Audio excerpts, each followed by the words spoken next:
Assalamualaikum warahmatullahi wabarakatuh. Puji dan syukur kita panjatkan kehadirat Allah Subhanahu wa Ta'ala, yang mana pada kesempatan kali ini kita masih bisa diberi kesehatan untuk berkumpul melaksanakan presentasi ini. Salawat serta salam kita curahkan kepada Nabi besar Muhammad SAW. Pada kesempatan kali ini, saya dan teman-teman akan mempresentasikan materi tentang hakikat dan karakteristik ilmu pengetahuan sosial, serta ruang lingkup cakupan konsep dasar ilmu pengetahuan sosial. Kami dari kelompok 1 yang beranggotakan yang pertama, Anissa Nurfadilah dengan NIM 2002876, yang kedua, Arlanda Nisa Rahma dengan NIM 2004581, yang ketiga, Azka Aulia Azahra dengan NIM 2007198, yang keempat, Mega Triansyah Resmana dengan NIM 2009239, yang kelima, Nida Hanifah dengan NIM 2008653, yang keenam, Niki Ayasa Permatasari dengan NIM 2008298, yang ketujuh, Sabian Nur Aprilia dengan NIM 2009018. Materi yang akan kami jelaskan diantaranya yang pertama, hakikat pendidikan ilmu pengetahuan sosial, yang kedua, karakteristik konsep dasar ilmu pengetahuan sosial, yang ketiga, tujuan ilmu pengetahuan sosial, yang keempat, karakteristik ilmu-ilmu sosial, yang kelima, tujuan ilmu-ilmu pengetahuan sosial, yang keenam, perbedaan antara ilmu-ilmu sosial atau social science dan ilmu pengetahuan sosial atau social studies, yang ketujuh, ruang lingkup dan cakupan konsep dasar ilmu pengetahuan sosial. Perkenalkan, nama saya Azka Aulia Azahra. Di sini saya akan menjelaskan materi tentang hakikat IPS. Hakikat IPS adalah telaah manusia dan dunianya, yaitu manusia sebagai makhluk sosial selalu hidup bersama dengan sesamanya. Ilmu pengetahuan sosial merupakan terjemahan dari social studies, bahwa social studies merupakan ilmu-ilmu sosial yang disederhanakan. Lalu selanjutnya, bagaimana sih pola kehidupan masyarakat di setiap muka bumi? Dibagi menjadi 3. Yang pertama, corak kehidupan masyarakat di tepi pantai, yang kedua, corak kehidupan masyarakat di dataran tinggi, dan yang ketiga, corak kehidupan masyarakat di dataran rendah. Yang pertama, corak kehidupan masyarakat di tepi pantai. Dikarenakan kehidupan mereka berada di tepi pantai, oleh sebab itu, mayoritas dari masyarakatnya bermata pencaharian sebagai nelayan. Yang kedua, corak kehidupan masyarakat di dataran rendah. Di dataran rendah yang berada di ketinggian 700 meter di atas permukaan laut, menjadi kawasan yang cadangan airnya cukup, serta iklim yang cocok untuk pertanian. Yang ketiga, corak kehidupan masyarakat di dataran tinggi. Untuk daerah pegunungan memiliki corak tersendiri, dikarenakan sedikitnya persediaan air tanah mengakibatkan pemukiman penduduk terpusat pada lembah-lembah, sehingga ladang usaha mereka biasanya terletak di lembah pegunungan.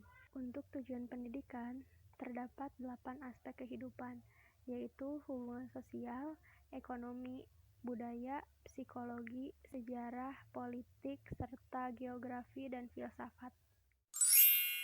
Assalamualaikum warahmatullahi wabarakatuh. Di sini saya Arlanda Nisa akan menjelaskan karakteristik konsep dasar IPS. Ruang lingkup IPS tidak lain adalah kehidupan sosial manusia di masyarakat. Oleh karena itu, masyarakat merupakan menjadi sumber utama dari pembelajaran IPS. Aspek kehidupan sosial manapun seperti sosial, ekonomi, sejarah, geografi itu bersumber dari masyarakat. Kita ambil contoh mengenai ekonomi. Ekonomi ini bersumber dari masyarakat yang tidak lepas dari kehidupan kita, seperti pemenuhan kebutuhan pokok, hubungan kegiatan ekonomi seperti pedagang, proses produksi. Semuanya itu bersumber dari masyarakat. Sebagai program pendidikan IPS yang layaknya harus mampu memberikan berbagai pengertian yang mendasar, melatih berbagai keterampilan, serta mengembangkan sikap moral yang dibutuhkan agar peserta didik menjadi warga masyarakat yang berguna. Numan Sumantri yang dikutip oleh Daldoni menyatakan bahwa pembaruan pengajaran IPS sebenarnya masih dalam proses yang penuh penelitian atau eksperimen. Adapun ciri-ciri yang kedapatan di dalamnya memuat rincian sebagai berikut.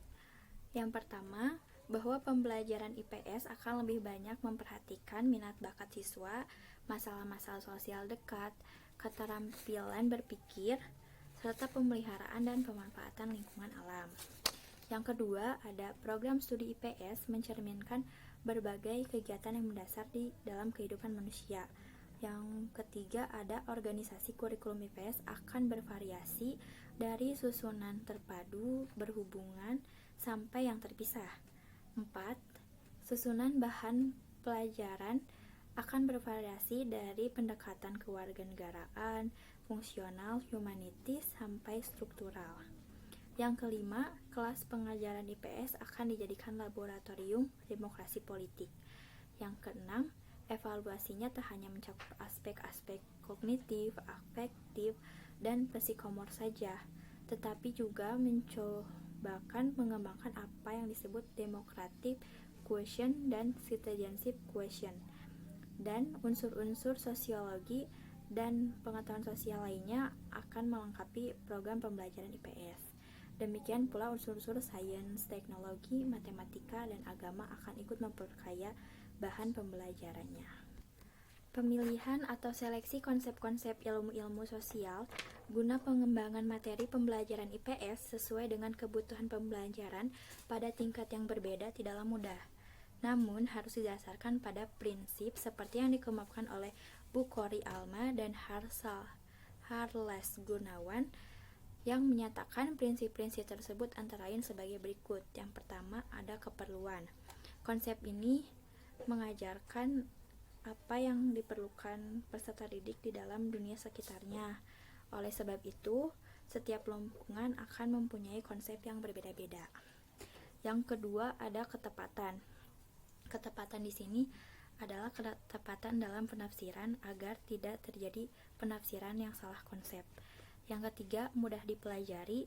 Konsep yang diperoleh harus dapat disajikan dengan mudah, faktual, serta dapat diterima oleh masyarakat. Yang keempat, ada kegunaan. Konsep yang diajarkan hendaknya benar-benar berguna bagi kehidupan masyarakat, berbangsa, dan bernegara Indonesia pada umumnya, serta masyarakat lingkungan di mana ia hidup bersama dalam keluarga. Berikut pemaparan dari karakteristik konsep dasar IPS. Sekian dari saya. Mohon maaf bila ada salah-salah kata dalam penyampaian materi. Assalamualaikum warahmatullahi wabarakatuh. Halo, perkenalkan nama saya Mega Tria Syaresmana dari 1E dengan NIM 2009239. Saya kelompok 2. Di sini saya akan membahas tentang materi IPS dan strategi penyampaian pembelajaran IPS. Saya akan membahas tentang materi IPS. Ada 5 macam sumber materi IPS. Yang pertama adalah segala sesuatu atau apa yang terjadi di sekitar anak, mulai dari keluarga, sekolah, hingga lingkungan masyarakat. Yang ketiga adalah kegiatan manusia seperti mata pencaharian, lalu kemudian keagamaan, lalu kemudian pendidikan, produksi, dan lain-lain. Yang ketiga adalah lingkungan, geografi, dan budaya, meliputi aspek geografi dan antropologi. Yang keempat adalah kehidupan masa lampau, di mana di sini adalah perkembangan kehidupan manusia, lalu kemudian sejarah lingkungan dari yang terdekat hingga terjauh. Yang keempat adalah anak itu sendiri sebagai materi, meliputi pakaian, makanan, permainan, dan keluarga. Selanjutnya, saya akan membahas tentang strategi penyampaian pembelajaran IPS. Yang pertama adalah strategi penyampaian secara sukesif, di mana guru bila akan menerangkan lebih dari satu materi, maka guru tersebut harus menerangkan materi tersebut secara satu persatu, mendalam, dan secara berurutan. Yang kedua adalah strategi penyampaian secara fakta, di mana guru dapat menjelaskan atau memberikan materi berupa gambar atau tulisan. Yang ketiga adalah strategi penyampaian konsep, di mana konsep di sini adalah berupa definisi atau pengertian, lalu kemudian tujuan dari konsep agar anak itu paham dan bisa membedakan dan membandingkan. Lalu yang keempat adalah strategi penyampaian materi pembelajaran prinsip. Dan yang kelima adalah strategi penyampaian prosedur, di mana di sini anak itu tidak hanya hafal atau tidak hanya tahu, tetapi bisa mempraktekkan apa yang sudah mereka pelajari. Yang selanjutnya adalah strategi pengembangan karakter dalam pembelajaran IPS menurut Jubaidi tahun 2013. Yang pertama itu adalah perencanaan dengan cara mengembangkan karakter yang digali dari berbagai sumber. Yang kedua adalah tahap implementasi, di mana di sini adalah mengembangkan dari pengalaman belajar dan proses pembelajaran secara berlangsung. Yang ketiga adalah evaluasi, di mana di sini hasilnya itu akan berkaitan dengan pengukuran untuk perbaikan berkelanjutan yang sengaja dirancang. Assalamualaikum warahmatullahi wabarakatuh. Halo, perkenalkan, nama saya Nika Elsa Permatasari dengan NIM 28298 dari kelompok 1 IPS kelas 1E. Sekarang kita masuk ke materi ketiga, yaitu tentang tujuan ilmu pengetahuan sosial. Nah, sebelum masuk ke intinya, aku bakal maparin 3 pendapat yang nantinya di akhir 3 pendapat itu akan kita simpulkan nih, biar kita bisa tahu apa sih sebenarnya tujuan ilmu pengetahuan sosial. Pendapat pertama yaitu dari Clark. Menurutnya, IPS ini menitik beratkan pada perkembangan individu yang dapat memahami tentang lingkungan sosialnya, manusia dengan segala kegiatannya, dan interaksi antar mereka. Sementara itu, pendapat kedua dari Fenton. Menurutnya, tujuan pengajaran IPS ini adalah untuk mempersiapkan anak didik menjadi warga negara yang baik, mempunyai pola berpikir, dan melanjutkan kebudayaan bangsa. Pendapat ketiga yaitu dari Burgess. Menurutnya, ada 3 tujuan IPS. Yang pertama adalah humanistic education. Maksudnya adalah untuk membantu peserta didik agar lebih memahami tentang pengalamannya dan juga agar bisa lebih memahami tentang arti kehidupan. Yang kedua ada citizenship education. Maksudnya untuk membantu peserta didik agar lebih berpartisipasi dalam kehidupan bermasyarakat. Yang ketiga ada intellectual education. Maksudnya, peserta didik memperoleh cara dan sarana untuk menganalisis gagasan serta dapat memecahkan permasalahan. Serta, peserta didik belajar untuk menjawab pertanyaan sebanyak mungkin. Juga, peserta didik bisa menguji data secara kritis dalam berbagai situasi sosial. Nah, sekarang kita udah bisa simpulin nih, dari ketiga pendapat di atas, apa sih tujuan ilmu pengetahuan sosial? Tujuan ilmu pengetahuan sosial di sekolah adalah untuk membentuk generasi penerus bangsa agar memiliki pengetahuan, sikap, nilai, dan kemampuan yang dapat membantu memahami kondisi lingkungan sosial, dapat membantu memecahkan masalah pribadi dan lingkungan sosial, serta turut berpartisipasi dalam kehidupan bermasyarakat, berbangsa, dan bernegara. Itu deh tujuan dari ilmu pengetahuan sosial. Sekarang kita next ke materi selanjutnya yuk. Nisa Nur Fadila akan menjelaskan mengenai karakteristik ilmu-ilmu sosial dan tujuan ilmu-ilmu sosial. Yang pertama ada karakteristik ilmu-ilmu sosial itu tidak hanya mengkaji dari perilaku manusia saja, tetapi ilmu sosial juga memandang dari peristiwa yang terjadi pada manusia menggunakan kacamata yang berbeda, sehingga dapat menyebabkan perbedaan dari segi metodologi dan teknik penelitian. Selanjutnya ada tujuan dari ilmu-ilmu sosial. Yang pertama yaitu menyederhanakan dan menyaring ilmu-ilmu sosial. Maksudnya untuk menyampaikan ilmu sesuai dengan kemampuan guru dan daya tangkap peserta didik. Yang kedua ada mempelajari close area. Maksud dari close area di sini yaitu tidak membicarakan masalah sosial yang pantang untuk dibicarakan di depan umum. Adapun nilai-nilai yang dapat dikembangkan dalam ilmu sosial. Yang pertama itu ada nilai edukatif. Nilai edukatif itu maksudnya yaitu perubahan pola pikir peserta didik ke arah yang lebih baik. Yang kedua itu ada nilai praktis. Nilai praktis itu lebih kepada pengalaman kehidupan sehari-hari, karena ilmu sosial itu nggak akan pernah lepas dari pengalaman kehidupan sehari-hari. Yang ketiga itu ada nilai teoritis. Nilai teoritis di sini itu mendorong peserta didik untuk berperilaku mandiri dan berpikir lebih kritis. Yang keempat, ada nilai filsafat. Nilai filsafat ini merupakan nilai yang mengembangkan kesadaran kepada manusia selaku anggota masyarakat. Terus yang terakhir itu ada nilai ketuhanan. Nilai ketuhanan itu nilai untuk menanamkan dan mengembangkan nilai ketuhanan menjadi dasar moralitas sumber daya manusia. Cukup sekian pemaparan materi dari saya. Mohon maaf apabila ada kesalahan dalam penyampaian materi. Baik, perkenalkan nama saya Sabia Nur Aprilia. Di sini saya akan melanjutkan presentasi mengenai perbedaan antara ilmu pengetahuan sosial dan ilmu pengetahuan sosial. Menurut Suma Atmaja, terdapat perbedaan yang esensial antara ilmu sosial dengan ilmu pengetahuan sosial.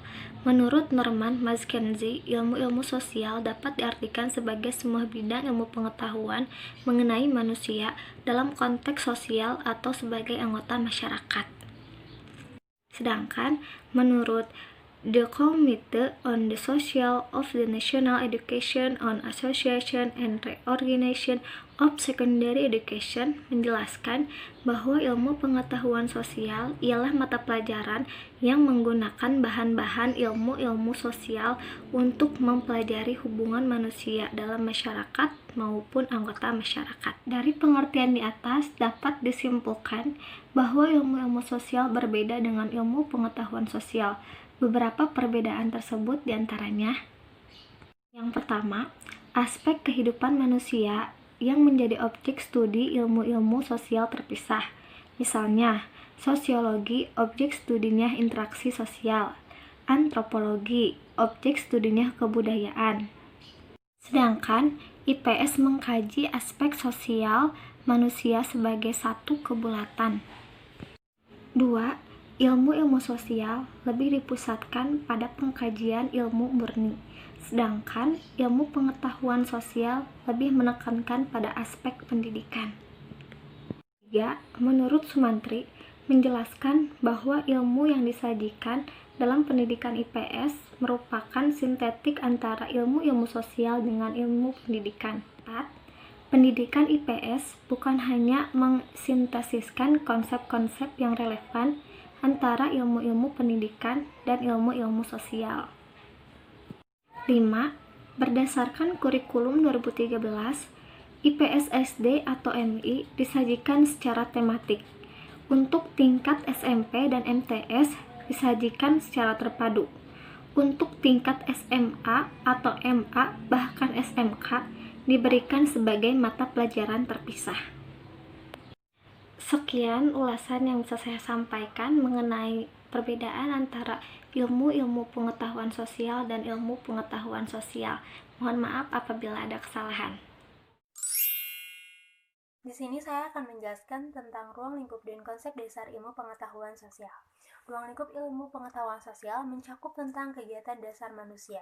Maka dari itu, bahan-bahannya bukan hanya tentang ilmu sosial ataupun humaniora saja, namun juga mencakup tentang segala gerak dasar manusia seperti sains, teknologi, agama, dan juga ekonomi yang dapat memperkaya ilmu pengetahuan sosial. Secara garis besar, Muchtar mengemukakan bahwa ruang lingkup mata pelajaran ilmu pengetahuan sosial mencakup tentang 1. Sistem sosial dan kebudayaan yang meliputi individu, keluarga, dan juga masyarakat. Yang kedua, manusia, tempat, dan juga lingkungan yang meliputi informasi geografi, interaksi gejala fisik, dan juga sosial struktur internal suatu tempat atau wilayah. Dan yang ketiga, perilaku ekonomi dan juga kesejahteraan meliputi ketergantungan spesialisasi, pembagian kerja perkoperasian dan juga kewirausahaan serta pengelolaan keuangan perusahaan. Sementara bila kita tinjau dari tingkatannya, ruang lingkup ekonomi meliputi lokal, regional, dan juga global. Dan bila kita tinjau dari lingkar interaksinya, maka ruang lingkup ilmu pengetahuan sosial meliputi kebudayaan, politik, dan juga ekonomi. Ruang lingkup ilmu pengetahuan sosial sama dengan ilmu pengetahuan sosial, yaitu manusia dalam konteks sosial sebagai anggota masyarakat yang berperan dalam sarana untuk melatih dan mengembangkan kemampuan daya nalar para mahasiswa. Konsep dasar ilmu pengetahuan sosial dikembangkan berdasarkan konsep-konsep ilmu-ilmu sosial yang sangat dibutuhkan dalam proses pengajaran. Konsep menurut Chesket memiliki arti yaitu suatu yang tergambar dalam pikiran berupa pemikiran, gagasan, dan juga pengertian. Konsep dasar yang berkaitan dengan ilmu pengetahuan sosial memiliki pengertian dalam pengertian konotatif dan juga pengertian denotatif. Pengertian denotatif adalah pengertian yang inti katanya dapat digali dalam kamus, sementara pengertian konotatif adalah pengertian yang tingkatannya lebih tinggi dan juga lebih luas, dan berperan sebagai kunci dalam suatu konteks. Terima kasih atas perhatiannya, kurang lebihnya mohon maaf. Demikian akhir dari presentasi kami. Semoga dapat bermanfaat untuk kita semua. Wassalamualaikum warahmatullahi wabarakatuh.